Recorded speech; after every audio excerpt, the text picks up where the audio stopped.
So welcome. Today we're going to be talking about the English Reformation.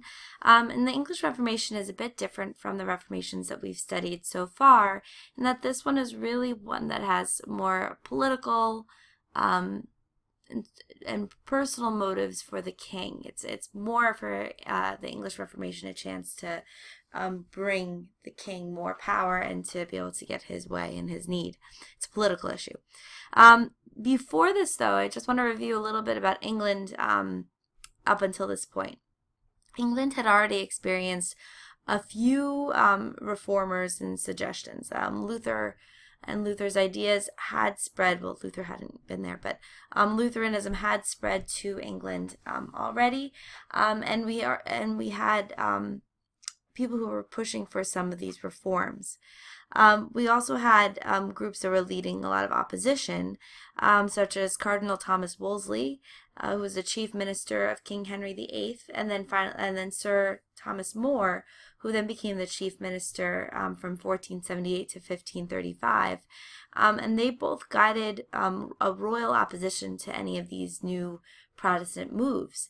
And the king, Henry VIII, was originally very supportive of this, and he actually wrote a pamphlet against Luther, where he defended all 7 sacraments, and he, as a reward, was given the title Defender of the Faith from Pope Leo X.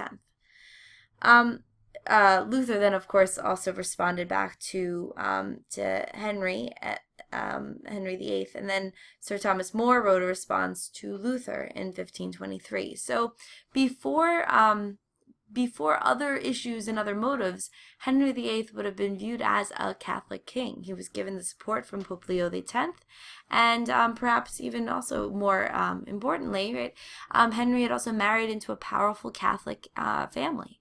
He married Catherine of Aragon, who was the daughter of Ferdinand and Isabella, and also the aunt of Charles V. So he was now becoming a part of the House of Habsburg, that same Habsburg household that had the Holy Roman Empire and Spanish Empire under its control with Charles V. Lollardy and humanism may have provided some narrative seed for religious reform in England, but it was Henry's unhappy marriage to Catherine of Aragon and obsession to get a male heir that really broke the soil and allowed those seeds to take root. In 1509, Henry had married Catherine, the daughter of Ferdinand and Isabella of Spain, and the aunt of Emperor Charles V. By 1527, their union had only produced one surviving child, a daughter Mary. Although women could inherit the throne of England, Henry VIII was worried about the political consequences of leaving only a female heir. You have to remember that Henry VIII is the son of Henry VII, who was the first king after a period of tumult, the War of the Roses, where there was a fight over who was going to be the next heir to the throne. In this period, people believed it was unnatural for women to rule over men. At best, a woman ruler would foreshadow a contested reign, and at worst, turmoil and revolution. So by the end of the century, however, Elizabeth's strong rule would expose such fears as greatly exaggerated. But for Henry VIII, many of his actions at this point are driven with the desire to have a male heir to the throne. And when Catherine of Aragon is not able to provide that for him, he starts to look elsewhere. Now, Henry also came to believe that God had cursed his union with Catherine. There was a canon law said that you were not allowed to marry a deceased brother's wife, and Henry VIII did. Catherine of Aragon was originally the wife of Henry VIII's brother, Arthur. Arthur was was his older brother, and so would have been the first heir to the throne, but had a premature death. And so Henry's father, Henry VII, then betrothed Catherine of Aragon to Henry VIII in order to keep the English alliance with Spain intact. And they were able to get a papal waiver. It's not the proper term, but a papal approval of this wedding. But it was Henry VIII was starting to believe that it was God's punishment, so the dispensation was not valid. By 1527, Henry VIII was also in love with another woman, and that would be Anne Boleyn. She was one of Catherine's ladies-in-waitings, and he was determined to put Catherine aside and take Anne as his wife. He could not do this in a Catholic England, though, because without a papal annulment, you could not divorce in the Catholic Church. So he actually actively sought an annulment from his marriage with Catherine of Aragon. Unfortunately, Pope Clement VII, who was then Pope, was also a prisoner of Charles V, who was Catherine's nephew, and as a result, he was not able to get the annulment that he had sought. Throughout all this tumult, Cardinal Wolsey, who was his chief chief minister, was placed in charge of. So Cardinal Wolsey, who was his chief minister, was the one who was placed in charge of acquiring this annulment. And when he failed in getting an annulment from Pope Clement VII, he was actually dismissed in disgrace. And instead, we end up having Thomas Cranmer and Thomas Cromwell, who had more Lutheran sympathies, becoming the king's closest advisors. These advisors suggest that he break from the Catholic Church. And why not simply declare the king supreme English spiritual affairs as he was in English temporal affairs? And that way the king could settle the king's affair himself.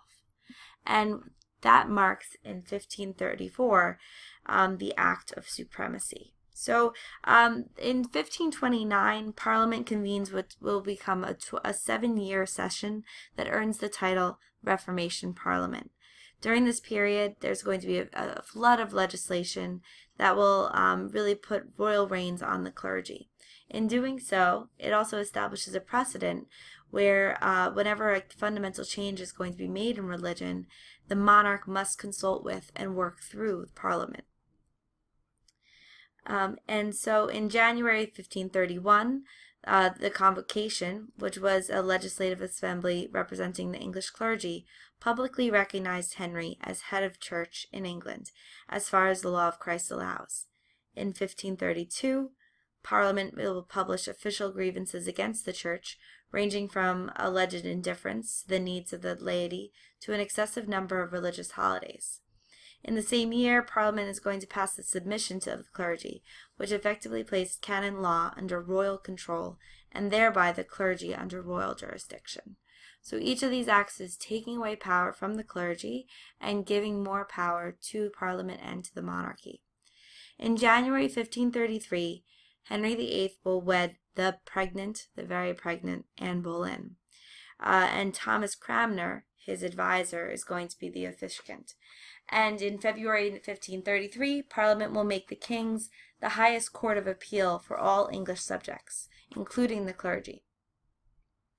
In March 1533, Cranmer will become the Archbishop of Canterbury and lead the convocation in validating the king's marriage to Catherine. And then finally in 1534, Parliament ends all payments by the English clergy and laity to Rome and gives Henry the sole jurisdiction over high ecclesiastical appointments. What occurs therefore is that in 1534, Parliament is now no longer, the Church of Rome is not acquiring any more money. Instead, it's the king, Henry VIII, who's acquiring any money received from the churches. In the same year, there's also 2 other acts. One is the Act of Succession, which makes Anne Boleyn and all of her children the potential legitimate heirs to the throne. And then finally, the Act of Supremacy, which is the most important, in 1534, which is when Henry declares that he is the supreme head of the Church of England. There will be 2 men who will refuse to recognize the Act of Succession and the Act of Supremacy. Most famously, Thomas More, the author of Utopia, and Henry VIII's former close friend and confidant. Henry will have them both executed, making it clear that he will have his way regardless of the cost. And then within this time, we also have Parliament dissolving England's monasteries and nunneries. Now, Henry VIII will not remain with Anne Boleyn for the rest of his life. In 1536, Anne Boleyn is going to be executed for alleged treason and adultery. and her only daughter, Elizabeth, like Elizabeth's half-sister Mary before her, will be declared illegitimate by her father. And Henry then had 4 more marriages. His third wife, Jane Seymour, died in 1537, shortly after giving birth to his one and only son, Edward VI. Then Henry will wed Anne of Cleves, unseen, without seeing her, and she was a German princess, and so it was thought to be a good move for a political alliance. But on the day of the wedding, he removed her veil and called her a horse. So that did not last very long, and the marriage was annulled by Parliament. And finally, Henry's fifth wife was beheaded for adultery, Catherine Howard, and his final wife, Catherine Parr, she was a patron of humanists and reformers. She's going to actually survive Henry VIII. And she'll actually even marry a 4th time. She herself was married previously twice. And so in total she was married 4 times. And so she actually, I guess, is a fair match to Henry VIII for marriages and tactics. We can look at his motives, Henry VIII's motives for the Reformation, and there's certainly political, economic, personal goals. One thing we would not see, but we would describe his motives as being very doctrinal. Henry VIII overall would be described much more as a conservative. His religious beliefs are going to really have only very mild concessions to Protestant tenets. Otherwise, Catholic doctrine is going to be really maintained in a country filled with Protestant sentiment. So despite his many wives and amorous adventures, Henry is going to be forbidding any English clergy to marry. He's going to also really reaffirm all the major Catholic principles, such as transubstantiation, denying any Eucharistic access, the Eucharistic cup to the laity. He'll declare celibate vows inviolable and provide for private masses in order the continuation of oral confession. So he's continuing some of the older sacramental practices of the Catholic Church. And Protestants within England are going to really be resenting these moves. When Henry VIII dies and his son Edward VI comes into power, he's crowned at age 9. And Edward at age 9 is very young, and so he will be reigned under the advice of 2 other men who are going to have much more Protestant views. And so the new king the new king will be corresponding with John Calvin, and Henry VIII's previous publications against Protestant heresy are going to be repealed, allowing more movement and more freedom of Protestant ideas to be expressed under Henry VI. For example, under Edward VI, the clergy can now marry, and laity can have access to the communion cup. In 1549, there was an Act of Uniformity passed by Thomas Cranmer, who was an advisor for Edward VI. And in this, it will be a way to create some kind of uniformity across all the English churches. At the time, all these different Protestant strains were not leading to one common experience, which was leading to lack of a national identity and lack of power for Edward VI. So with these, we have some new changes for these Catholic churches. Images are going to be removed, as well as altars will be removed from the churches, and they will also issue a confession of faith, which will set out a very moderate Protestant doctrine, which will teach justification by faith and the supremacy of the Holy Scripture, denying transubstantiation, and recognizing only the 2 sacraments, baptism and Eucharist. Edward VI, for much of his reign, was sick with tuberculosis, and so many of his reforms did not last beyond his reign. He named his Protestant cousin Lady Jane Grey his heir. He died in 1553 at 16 years old, and Lady Jane Grey ruled for 9 days before she was beheaded. She will then be succeeded by his older half-sister, Mary. Now, Mary Tudor has earned the lovely title of Bloody Mary from her reign. She is going to be the daughter of Catherine of Aragon and a devout Roman Catholic. She is going to try to restore Catholicism to England, but is actually going to make Catholicism even more unpopular because of her forceful application of it. In 1554, she's going to marry Philip of Spain, her cousin, Philip II, who's the son of Charles V. And he will then become King of England. So Philip II is King of England as well as King of Spain, as well as all the New World, quite a large area of land. Together they will burn more than 300 people at the stake, and she will die in 1558, however, and will then be succeeded by Henry's younger daughter, Elizabeth, who is the child of Anne Boleyn. Now, Queen Elizabeth is going to be viewed as, originally she was viewed as an illegitimate child, so she couldn't be Catholic. She's going to restore the Anglican Protestant faith after Mary's 5 years of reign.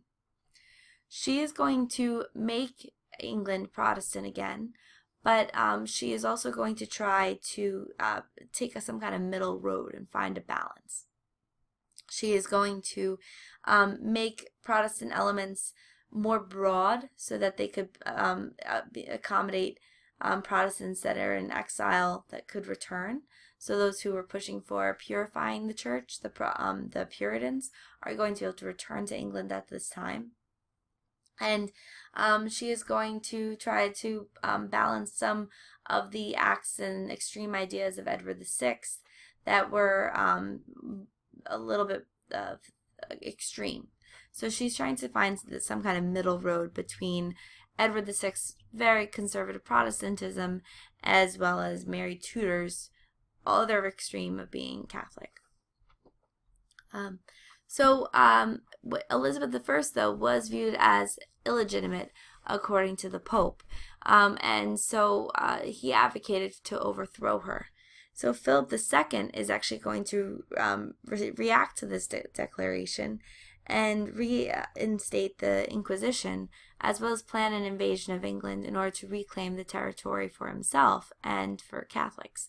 He views that England should be his own territory, considering that he was married to the last legitimate queen and with no clear heir in sight. So he's going to send his Spanish Armada to England, but the English are going to be able to defeat Philip II's Spanish fleet. Now, England's fleet is nowhere near the size, the scope of the Spanish Armada, but there was a series of factors, some being that Spain was already sending some of its troops up to the Netherlands, where they were fighting against the Protestant rebellions there within their own empire. Also, there was a terrible storm, and the large ships of the Spaniards could not outmaneuver the smaller ships of the British. But this is going to thwart Philip II's plans, and ultimately the defeat of the Spanish Armada is going to shift the balance of naval power in Europe towards England. Now, Elizabeth at this point is going to really be able to centralize control in England and really establish England as a Protestant kingdom, but also be able to create some peace within her land and establishing order and control.